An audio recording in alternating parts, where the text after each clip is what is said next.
they obviously have a lot of similarities in how they invest. They used to talk a lot in their younger days, and I think those conversations have become fewer now, because part of it is, they've had so much interaction, almost know what the other guy is thinking and such.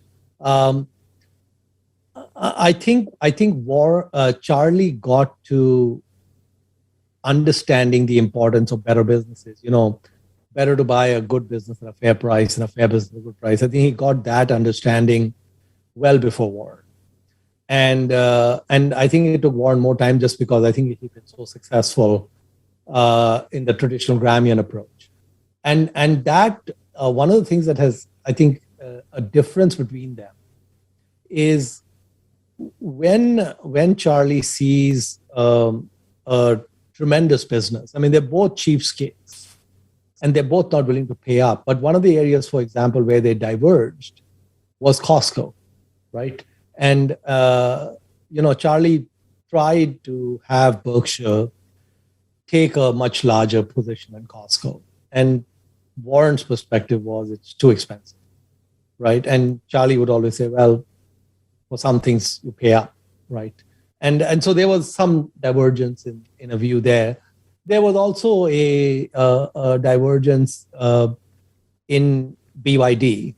So I remember, I think we may remember, I think Charlie told Warren that Chung Fu Wang is like Thomas Edison, and you should invest with him.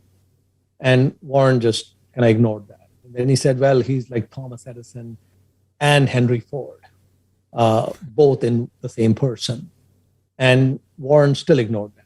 And then Charlie told him he's like Thomas Edison, Henry Ford, and Bill Gates, all in the same person. And at that point, what Charlie said to me is he went ahead after I made the third comment, putting three people in one person, but he didn't use his own money. So what he did was, it's kind of like these people, like kids running a lemonade stand, the way they talk about it. He said he didn't use his own money.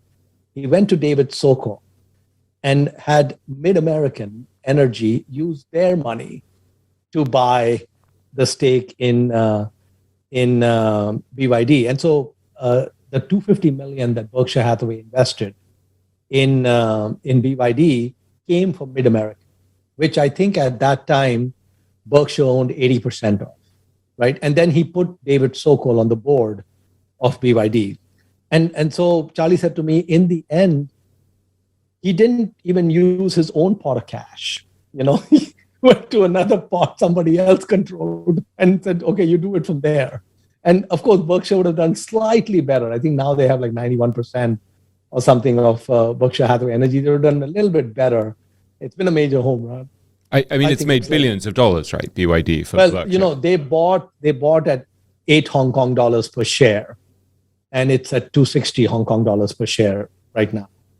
And so this is 14 years and more than a 30x.